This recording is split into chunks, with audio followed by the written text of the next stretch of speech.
Buenos días con todos. Damos la bienvenida a la telecapacitación de Jueves Científico del día jueves 16 de febrero del 2023.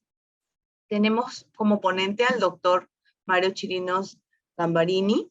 El doctor es médico egresado de la Universidad Nacional de San Agustín de Arequipa.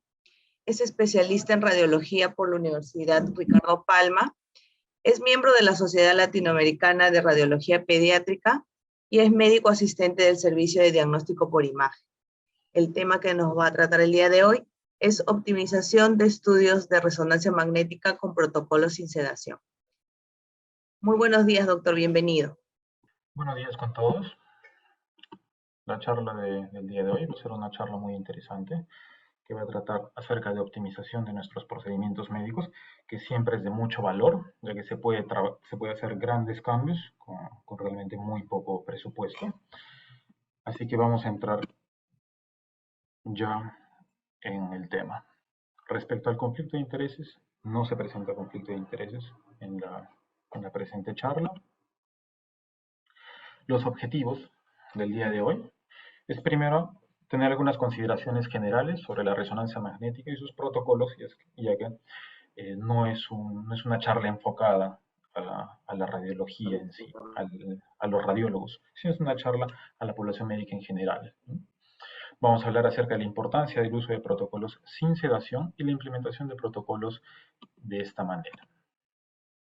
En cuanto a nuestra tabla de contenidos, pues vamos a ver la resonancia magnética en la población pediátrica, por qué es tan importante, qué ventajas y desventajas tiene respecto a sus contrapartes. Vamos a hacer una descripción de los protocolos sin sedación y su implementación. Y vamos a ver la sala situacional de los protocolos sin sedación de forma mundial y institucional. Muy bien, las principales, son unas generalidades, vamos a hablar. Las principales modalidades de escaneo, pues es la tomografía y la resonancia magnética, en el cual vamos a decir que la tomografía pues tiene algunas ventajas, y es que tiene tiempos de adquisición muy rápidos. En el escáner pues realmente no se pasa más de un par de segundos para adquirir las imágenes, y son estudios de emergencia. Tiene una buena resolución espacial, es muy buena, porque puede discernir dos estructuras pequeñas como distintas. Entonces es muy bueno para analizar estructuras muy pequeñas. Su mejor ventaja es que es de bajo costo relativo y es también relativamente disponible. Hay muchos tomógrafos realmente en varios hospitales. La gran desventaja que tiene, por lo menos para la población pediátrica, esta es de relevancia, y es que produce rayos X, es decir, su forma de producir las imágenes mediante la utilización de rayos X, por consiguiente, tienen cierta radiación ionizante. Por parte de la resonancia magnética, sus tiempos de adquisición son muy largos, aproximadamente de entre 20 a 40 minutos. No son estudios de emergencia porque, dadas estas características temporales, es muy complicado que un paciente inestable esté en estas condiciones 20 a 40 minutos. Tiene una buena resolución de contraste, que eso lo vamos a explicar a continuación, y la principal desventaja que tiene es su alto costo y poca disponibilidad. Realmente los escáneres de resonancia magnética, por lo menos en la parte pública, se cuentan con los dedos de una mano, entonces no están tan disponibles como quisiéramos. Y la mayor ventaja que tiene es que no utiliza radiación ionizante, y eso es muy bueno para la población pediátrica. Pues nos vamos a dar cuenta que este estudio habla de que la gran parte, el 84% de la radiación médica producida en los pacientes pediátricos viene de los exámenes de tomografía. Entonces, crucial es minimizar al máximo las tomografías que se realizan en la población pediátrica. ¿Y por qué es tan importante minimizar los estudios tomográficos? Porque los pacientes pediátricos tienen una característica muy especial, es que son altamente sensibles a la radiación. A menor edad, mayor es el riesgo de problemas secundarios del tipo estocástico, es decir, algunas patologías probabilísticas que se van a manifestar años más tarde, como este estudio que nos explica que, por ejemplo, algunas leucemias o tumores cerebrales, pues van a producirse en mayor frecuencia, mayor riesgo relativo, cuando los pacientes son irradiados de forma más temprana y a mayores dosis. Entonces hay que tener mucho cuidado en la población pediátrica. Es de mucha relevancia el minimizar la radiación en esta población, y mientras más pequeños, más cuidado. Es ahí donde cobra importancia la resonancia magnética, ¿no? ¿Y qué es lo que la hace tan importante? Primero, es la resolución de contraste que tiene para evaluar algunos tejidos y algunas patologías. ¿A qué nos referimos con esto de la resolución de contraste? La resolución de contraste nos dice que nosotros podemos diferenciar dos tejidos como distintos. En este caso, si nosotros utilizamos algunas secuencias especiales, podemos distinguir de forma clara y nítida la sustancia gris de la sustancia blanca. Esto no es posible de igual manera en los estudios de tomografía como en la imagen de la derecha, en la cual discernir de forma exacta entre la sustancia gris y la sustancia blanca se vuelve un poco más difícil. Entonces, esta es la principal ventaja, ¿no?, de la resonancia magnética, la resolución de contraste, la habilidad de distinguir dos tejidos como distintos, además de que no genera radiación, que como hemos visto es de especial relevancia en esta población. La pregunta del millón: ¿cuándo pedir resonancia y cuándo pedir tomografía? Pues hay muchas características que son propias del paciente y de su enfermedad que nos van a decantar por una u otra opción. En el cual los factores más importantes pues es la edad del paciente. A más pequeño, preferible utilizar la resonancia. También influye el área del cuerpo que tenemos que estudiar, porque los estudios de neuroimagen, los estudios de patología musculoesquelética y en menor medida de abdomen, pues se ven mucho mejor en imágenes de resonancia magnética. También influye en eso la patología que tenemos que estudiar y si las imágenes son de diagnóstico o de seguimiento. Entonces, en base a esto, por eso es que es muy importante el que el radiólogo esté integrado en el equipo de trabajo para ayudar en esta decisión que a veces no es tan sencilla de hacer, entre decantarse por estudios tomográficos o por estudios de resonancia. Muy bien. Para entender cómo mejorar nuestros protocolos de resonancia, primero tenemos que entender cómo es un protocolo habitual, cómo es el flujo de trabajo en el resonador.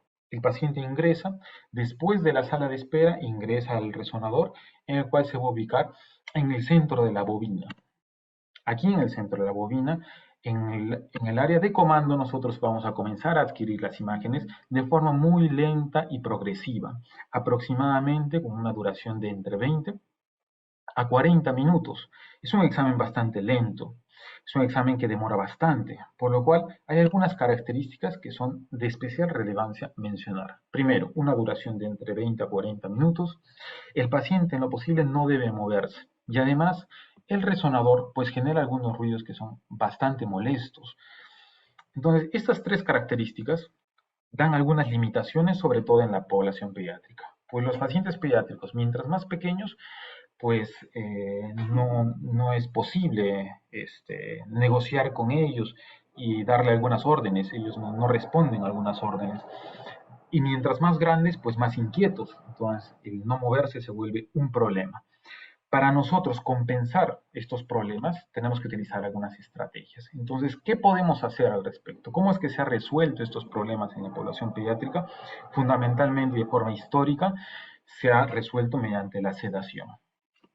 Entonces, la sedación es muy frecuente utilizarlo para escaneos de resonancia magnética en la población pediátrica, pero esto no está exento de problemas, como vamos a ver a continuación. La sedación, pues primero y más importante, conlleva una preocupación para los padres. De primeras es muy difícil explicarle a un padre por qué para una evaluación de tobillo tenemos que dormirlo.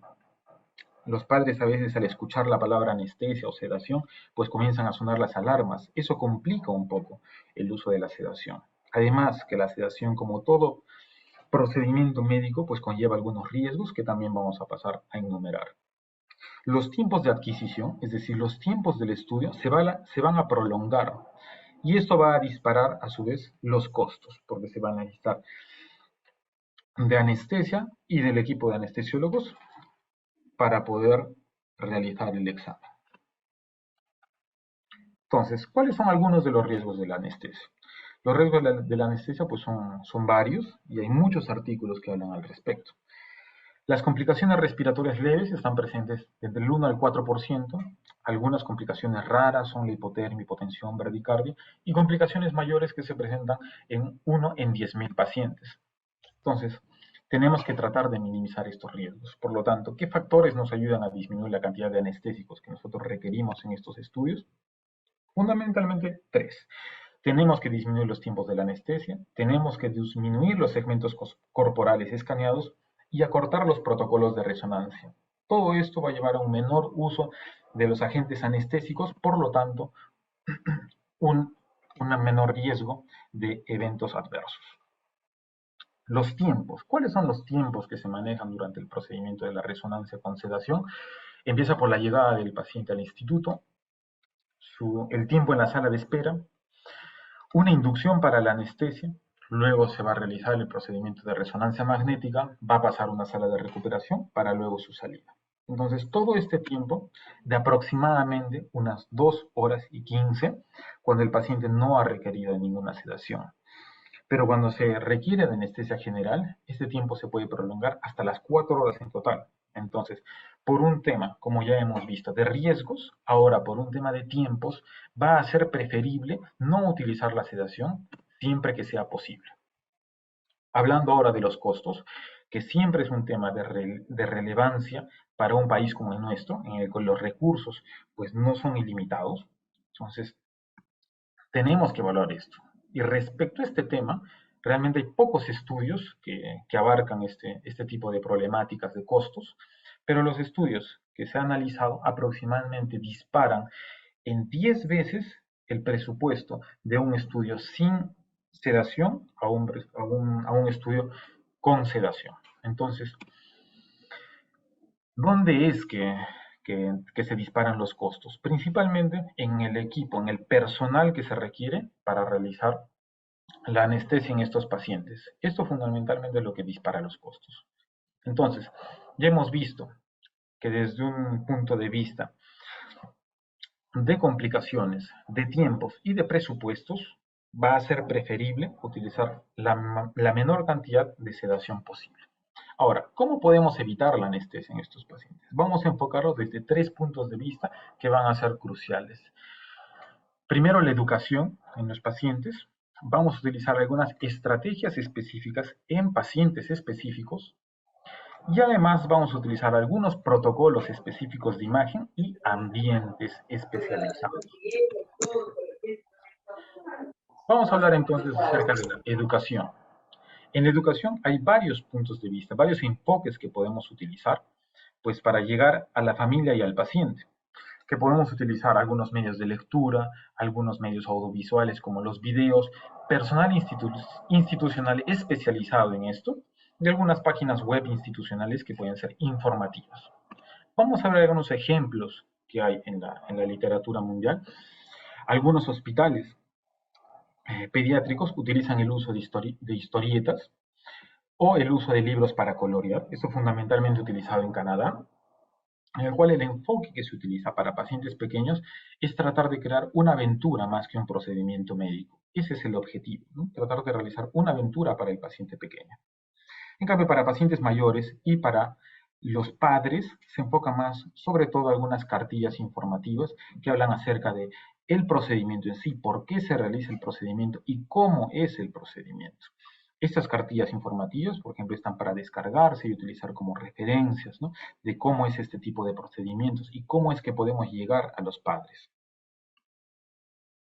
Esto es algo muy interesante y es que se puede utilizar material audiovisual, como en este ejemplo de un hospital de Canadá, en el cual utilizan videos contados desde la perspectiva de un niño de cómo es el procedimiento de la resonancia magnética. Entonces nos explican mediante una secuencia de aproximadamente unos 7 minutos qué es la resonancia y por qué se tiene que realizar el procedimiento, cómo es el resonador y los ruidos que produce, cómo prepararse, técnicas de respiración, qué comer, qué no comer antes del procedimiento, cómo se llega al servicio y finalmente cómo es la experiencia del estudio de la resonancia magnética. Entonces esto sirve para comunicar de forma muy precisa a los padres y para volver un entorno más familiar para los pequeños.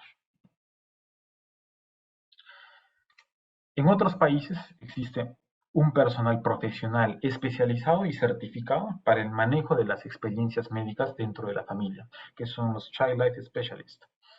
Estos profesionales pues tienen un público bastante particular. Sobre todo están enfocados en pacientes con problemas conductuales del espectro autista, pacientes altamente ansiosos y con problemas de desarrollo. Este tipo de especialistas, pues su especialidad es llegar a la familia y llegar al paciente, comunicar en pacientes que a veces es muy difícil llegar a comunicarnos, ¿no? Entonces, sigue una secuencia de eventos para poder realizar el procedimiento, ¿no? Primero, un contacto previo con la familia para valorar las necesidades particulares de estos pacientes. El día del examen se da soporte a la familia antes de realizarse el escaneo y después del escaneo hay un contacto después con la familia. Esto se ha visto que reduce un 4% la necesidad de anestesia general. Entonces, como vemos, realmente con un personal altamente calificado para pacientes específicos se puede conseguir grandes resultados. Las principales estrategias dentro del servicio de diagnóstico por imágenes que se pueden utilizar para evitar la sedación son principalmente 4. El uso de lentes o material audiovisual para la distracción, el uso de terapia canina, la técnica de alimentación y de dormir, y la simulación de resonancia magnética, cada una con sus ventajas y desventajas y con un público enfocado. El uso de lentes es una estrategia utilizada desde el 2001 y se enfoca principalmente en estos factores, en evitar la claustrofobia, el ruido molesto, el ambiente ajeno, el disconfort y el tiempo prolongado de estos estudios mediante el uso de la distracción, que como bien sabemos, pues la distracción y el buen humor es una herramienta fundamental para el pediatra. Vamos a utilizar lentes en el cual se va a proyectar material audiovisual con el uso de audífonos y esto nos va a ayudar para la distracción de estos pacientes y nos va a permitir hacer el estudio. Ahora, tiene algunos problemas, como por ejemplo estos lentes tienen que ser compatibles con el resonador y dependiendo de la casa comercial, pues tendrán que usarse unos u otros lentes. Es útil a partir de los 3 años de edad. Los tiempos de adquisición tienen que ser cortos porque los tiempos de distracción pues tienen que ser razonables. Y tiende a ser un poco costoso ya que necesita un material muy específico, lentes muy específicos y diseñados para una casa comercial específica. ¿Qué nos dice la evidencia respecto a cuánto mejora el uso de anestésicos? Pues he visto que, como les mencionaba, la población principalmente enfocada es la población de mayores de 3 años. En esto se ve una reducción significativa del uso de sedación. La siguiente terapia es una terapia que no lleva muchos años, que es la terapia canina, en la cual se enfoca principalmente en estos factores, en mejorar la ansiedad, el miedo, el ambiente ajeno, el disconfort y las personas desconocidas, mediante la utilización de nuestros amigos caninos. Está enfocado sobre todo para escaneos de máximo 1 hora, máximo 2 segmentos corporales y para pacientes mayores de 4 años. ¿Cómo es el flujo de trabajo en la terapia canina? Se divide en antes, durante y después del examen, para lo cual vamos a contar con el apoyo de perros de terapia entrenados y un entrenador profesional. Antes de realizar el procedimiento, pues se tiene que contactar telefónicamente con los candidatos para realizar el consentimiento informado. Durante el día del examen, el paciente viene 1 hora antes para interactuar con el perrito y el entrenador, en el cual puede agarrar la correa, dar caricias al perro. El perro acompaña durante la colocación del acceso venoso y eso va a disminuir la ansiedad del paciente. En el momento de ingresar al escáner, el perro sube primero a la mesa del resonador e invita al niño a subir. El perro, durante el procedimiento, durante la adquisición de las imágenes, el perro va a estar en la sala de comando y puede ingresar entre secuencias. Y después del examen, pues un abrazo final y fotos después del examen para una bonita álbum de fotos. ¿Cuál es el enfoque de esto? El enfoque de esto es tratar de convertir a la resonancia magnética, más que en un procedimiento médico, convertirlo en una experiencia grata y de recuerdo para el paciente. Eso va a disminuir la ansiedad y el miedo a lo desconocido, que es a lo que se enfrentan los pacientes pediátricos durante la resonancia. ¿Cuál es la evidencia? ¿Cuánto mejora la terapia canina? Pues los resultados son un poco modestos, pero al ser una terapia nueva, realmente no hay mucha información al respecto. Entonces seguramente en los siguientes años va a haber muchas más luces al respecto, pero la utilización de esta terapia realmente no invalida los estudios de imágenes. Entonces es perfectamente utilizable, pero no ha sido muy extendido porque aún es muy novedoso. La técnica más utilizada y la técnica prioritaria para realizarse es la técnica de alimentación y dormir, que se utiliza actualmente en el instituto. Está enfocada para pacientes menores de 6 meses y para escaneos que no sean máximo de 2 regiones. Los factores que se alteran aquí es el ruido, el ambiente ajeno y el disconfort que siente el paciente durante el procedimiento. ¿Cómo es la secuencia que se tiene que manejar para realizar esta estrategia? Primero, la planificación de la hora de la siesta. No debe alimentarse en las 3 o 4 horas anteriores al estudio y antes de ingresar al escáner, tiene que alimentarse inmediatamente antes de ingresar al escáner. Se alimenta, la malla en un cuarto adjunto al escáner, pues la alimenta y luego se le puede dejar algún chupón o solución de sacarosa para inducir el sueño. Luego de esto, tenemos que envolverlo con firmeza y va a ingresar al resonador. Dentro del resonador, pues se tiene que mantener un ambiente con el menor ruido posible y con la menor luminosidad. Esto va a permitir que el paciente esté dormido durante la adquisición de las imágenes y no hayan artefactos de movimiento. ¿Qué nos dice la evidencia respecto al uso de esta técnica? Pues es de lejos la que mayor efectividad tiene, ¿ya? Realmente se consiguen imágenes de muy buena calidad que responden a las preguntas clínicas en la gran mayoría de casos. En el 90% de los pacientes que se utilizan, pues las imágenes llegan a ser adecuadas para el diagnóstico. Entonces es realmente la técnica más importante. Lo bueno es que existe experiencia institucional al respecto y es muy amplia, ya que desde los inicios del servicio de diagnóstico por imágenes se ha implementado esta técnica con muy buenos resultados. Y es el mejor ejemplo de que un trabajo en equipo y buena voluntad para hacerlo pueden hacer grandes cambios. Hay una técnica con resultados más modestos que está enfocada en la población pediátrica de entre 6 meses y 3 años, que es la técnica de sueño natural.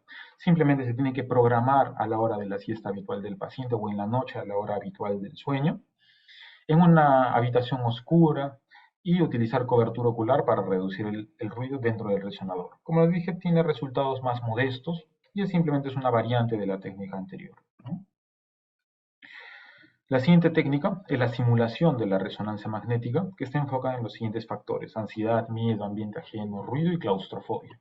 Lo que nosotros tenemos que hacer aquí es que mediante la experiencia vamos a desensibilizar al paciente al ambiente de la resonancia, que tiene que tener estos factores. El ambiente tiene que tener estos factores, que tiene que haber un magneto, una simulación de magneto, movimientos de tabla, ruido, antenas y practicar la respiración.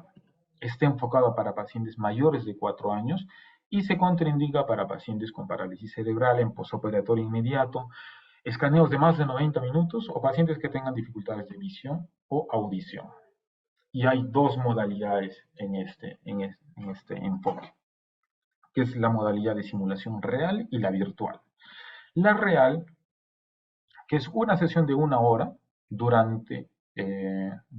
con un personal profesional, que puede ser el tecnólogo médico o los Child Life Specialists, en el cual se va a hacer una exploración de habitación y del escáner simulado, ¿no? Este es un escáner simulado y el paciente va a entrar, va a explorar, va a conocer el escáner y el ambiente donde se va a realizar y así se va a comenzar a desensibilizar del ambiente.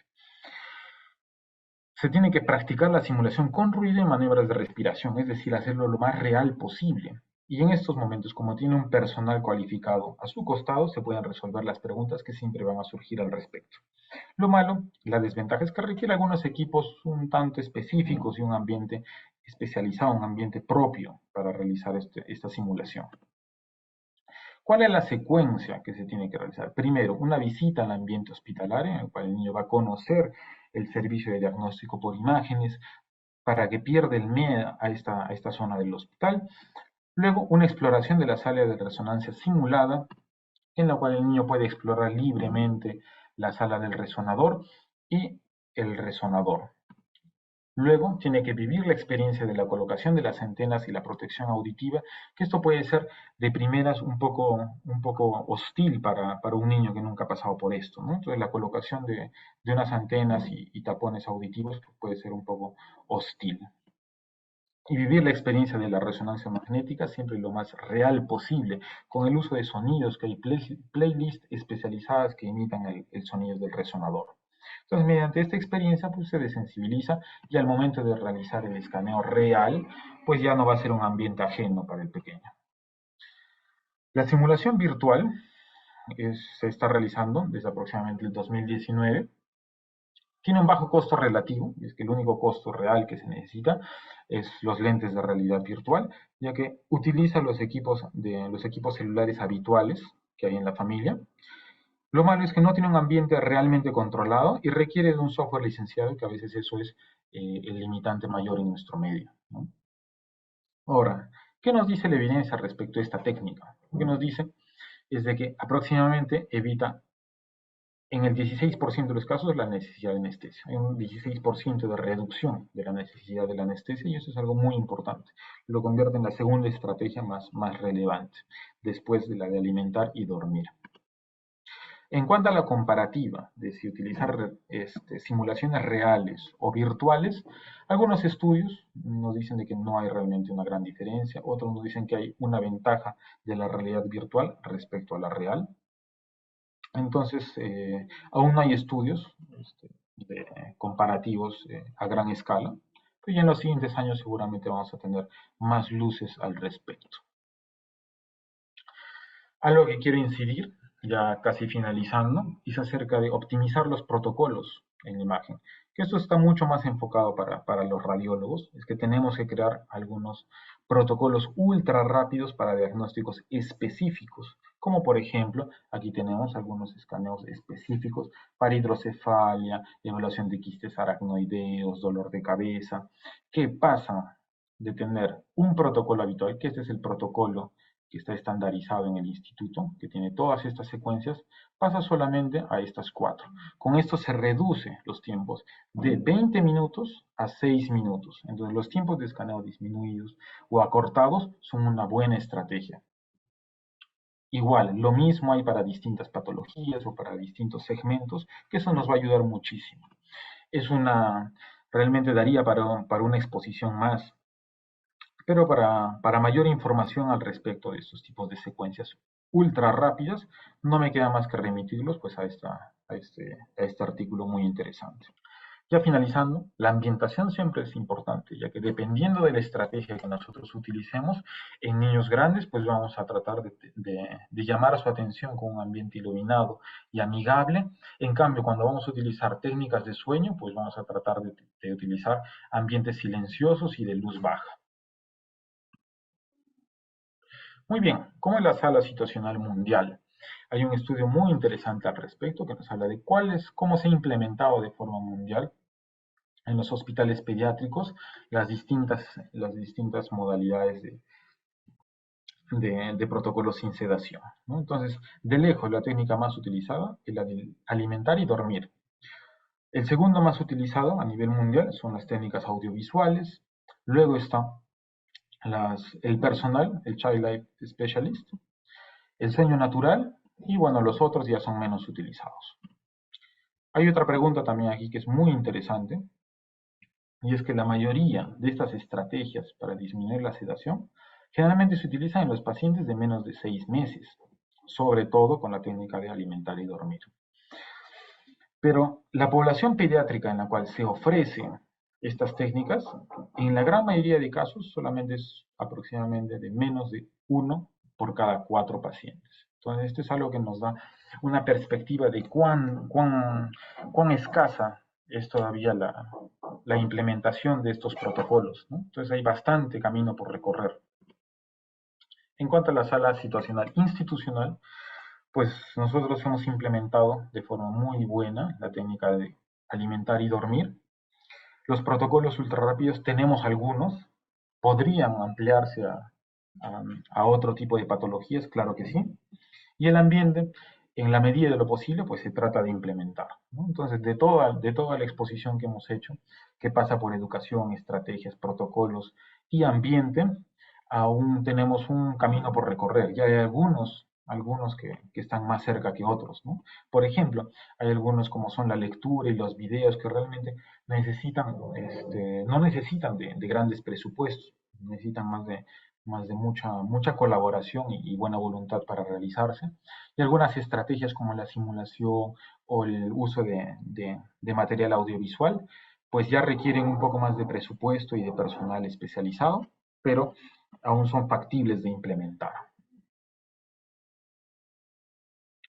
Entonces, ya resumiendo todo lo que hemos hablado, tenemos que tener primero cuáles son las técnicas disponibles que tenemos. ¿Cuáles son las técnicas disponibles? Y seleccionar los pacientes y sus posibles limitaciones particulares de cada paciente.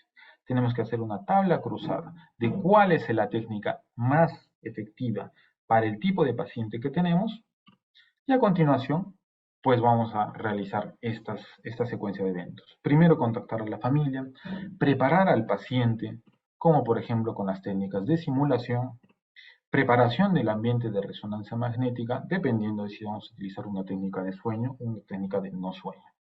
Y finalmente optimizar los protocolos para que los tiempos de adquisición sean los menores posibles. Con todo este enfoque, la reducción en la anestesia general va a ser significativa. Finalmente, ¿cuál es el equipo de trabajo y el flujo de pacientes que se tiene que realizar? El equipo de trabajo compromete a todo el personal institucional, desde los médicos que refieren a los pacientes, pasando por los radiólogos, hasta la familia. Todos cumplen un rol fundamental para tratar de captar en primera instancia estos pacientes que pueden beneficiarse de estos protocolos, la preparación del equipo de resonancia magnética, el ambiente y el personal, y la realización del estudio. Ya para las conclusiones de esta charla, vamos a decir que la resonancia magnética sin sedación es posible siempre que se cuente con un adecuado planeamiento. Lo fundamental es la buena comunicación con la familia y el paciente, buscar la técnica adecuada en el paciente correcto y modificar con eficiencia los protocolos de resonancia para disminuir el tiempo y ruido en los pacientes adecuados. Y el principal enemigo no es el económico, ya que hemos visto que en la gran mayoría de estas técnicas no se necesita grandes presupuestos, tan solo mucha voluntad como es la que se tiene en el servicio de diagnóstico por imágenes. Muy bien, muchas gracias. Muchas gracias, doctor Chirinos. No sé si habrá algunas recomendaciones para podernos brindar. Sí, claro que sí. Primero, creo que tenemos que entender de que estas estrategias están enfocadas a resolver el problema de que hay algunos riesgos implícitos en la sedación de los pacientes pediátricos. Entonces, el disminuir por la estrategia que no sea posible la sedación en estos pacientes va a traer muchos beneficios, que pueden ser desde el punto de vista de la preocupación de los padres, los tiempos y los costos institucionales de la sedación. Entonces, estas estrategias que he escrito el día de hoy, todas se pueden implementar de cierta manera, no requieren de grandes presupuestos, excepto algunos que requieren equipos específicos. Entonces, más que todo necesitan de mucho apoyo por parte del equipo y mucha comunicación. Doctor, muchas gracias. Me gustaría que aclare a los médicos, ya que esta charla está dirigida a los médicos tratantes. Si es que para la solicitud de este examen con técnica del sueño, ellos tienen que escribir algo, solicitarlo o se coordinan el servicio. ¿Cómo es el flujo para que les quede claro a los médicos tratantes? Para que ellos sepan si es que su paciente es candidato o no a técnica del sueño. Sí, creo que sí. Entonces, para aclarar esto, el flujo de trabajo es multidisciplinario, que va desde el médico que refiere al paciente para su estudio, pasando por el personal de enfermería, el personal tecnólogo médico, hasta el médico radiólogo. Todos tienen una intervención en captar estos pacientes que pueden beneficiarse de estos protocolos más específicos, ¿no? Entonces, en cualquiera de estos puntos, ya sea desde el médico que refiere y el personal profesional de diagnóstico por imágenes, todos ellos son los puntos donde pueden captarse los pacientes. Todo es parte de un equipo multidisciplinario en el cual vamos a estar en continua captación de todos los pacientes que puedan beneficiarse, ya sea por la edad de los pacientes, sea por especificaciones muy propias de cada paciente, como los pacientes del espectro autista, ya sea por algunas comorbilidades muy específicas que puedan no aconsejar el uso de estas técnicas. Entonces, todo ello nos va a llevar a la captación de estos pacientes y la realización de estas técnicas. Doctor Mario Chirinos, la Oficina de Docencia e Investigación agradece su gentil participación como ponente el día de hoy, además también por habernos compartido su experiencia profesional, y a la vez agradecemos a los participantes y los esperamos el próximo jueves con otra telecapacitación. Muy buenas tardes. Gracias, doctor. Gracias por su atención.